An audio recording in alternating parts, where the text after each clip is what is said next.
ನಮಸ್ಕಾರ ಸ್ನೇಹಿತರೆ, ನನ್ನ ಹೆಸರು ಅರುಣ್. ನಾನಿವತ್ತು ಚಂದ್ರಗುತ್ತಿ ಬೆಟ್ಟಕ್ಕೆ ಟ್ರೆಕ್ಕಿಂಗಿಗೆ ಹೋಗ್ತಾ ಇದ್ದೀನಿ. ಚಂದ್ರಗುತ್ತಿ ಬೆಟ್ಟ ಬಂದ್ಬಿಟ್ಟು ಶಿರ್ಸಿಯಿಂದ ಕೇವಲ 35 ಕಿಲೋಮೀಟರ್ ದೂರದಲ್ಲಿದೆ. ಆ್ಯಂಡ್ ಈ ಚಂದ್ರಗುತ್ತಿ ಬೆಟ್ಟ ಶಿರ್ಸಿ ಅಕ್ಕಪಕ್ಕ ಟ್ರೆಕ್ಕಿಂಗ್ ಮಾಡಲಿಕ್ಕಿರುವಂತಹ ಪ್ಲೇಸ್ಗಳಲ್ಲಿ one of the best place. ಸ್ನೇಹಿತರೆ, ಚಂದ್ರಗುತ್ತಿ ಬೆಟ್ಟದ ಬಗ್ಗೆ, ಅದರ ಇತಿಹಾಸದ ಬಗೆಗೆ ನಾವೇನಾದ್ರು ಕೆಲವೊಂದು ವಿಷಯಗಳನ್ನು ತಿಳ್ಕೊಬೋದು ಅಂದರೆ, ಈ ಒಂದು ಚಂದ್ರಗುತ್ತಿ ಕೋಟೆಯನ್ನು ಕಟ್ಟಲ್ಪಟ್ಟಿದ್ದು ಕದಂಬರಿಂದ. 3ನೇ ಶತಮಾನದಲ್ಲಿ ಬನವಾಸಿಯ ಕದಂಬರು ಈ ಒಂದು ಕೋಟೆಯನ್ನು ಕಟ್ಟಿದ್ರು. ಸುಮಾರು 13ನೇ ಶತಮಾನದ ತನಕ ಬನವಾಸಿಯ ಕದಂಬರು ಚಂದ್ರಗುತ್ತಿಯ ಈ ಕೋಟೆಯಲ್ಲಿ ತಮ್ಮ ಆಳ್ವಿಕೆಯನ್ನು ನಡೆಸ್ತಾ ಇದ್ದು.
ಸ್ನೇಹಿತರೆ, ಆ ಒಂದು ಬೆಟ್ಟದ ಮೇಲೆ ಸಿಡಿ ಮತ್ತು ಸಂರಕ್ಷಣಾ ಕೊಠಡಿಯನ್ನು ನೋಡ್ಬೋದು.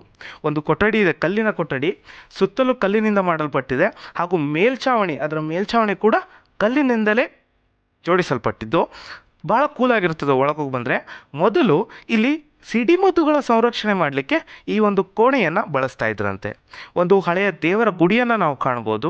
ಬೆಟ್ಟದ 2ನೇ ಸುತ್ತಿನಲ್ಲಿ ಕೂಡ ನಾವು ಒಂದು ದೇವರ ಗುಡಿಯನ್ನು ಕಾಣ್ಬೋದು. ಆ ದೇವರ ಗುಡಿಯಲ್ಲಿದ್ದ ದೇವರ ಒಂದು ಮೂರ್ತಿಯನ್ನು ಈಗ ಅಲ್ಲಿಂದ ದೇವಸ್ಥಾನದ ಬಳಿ ತರಿಸಿ ಇಡಲಾಗಿದೆ. ಬಟ್ ಅಲ್ಲೂ ಕೂಡ ಮೊದಲು ಒಂದು ದೇವರ ಗುಡಿಯನ್ನು ಇತ್ತು.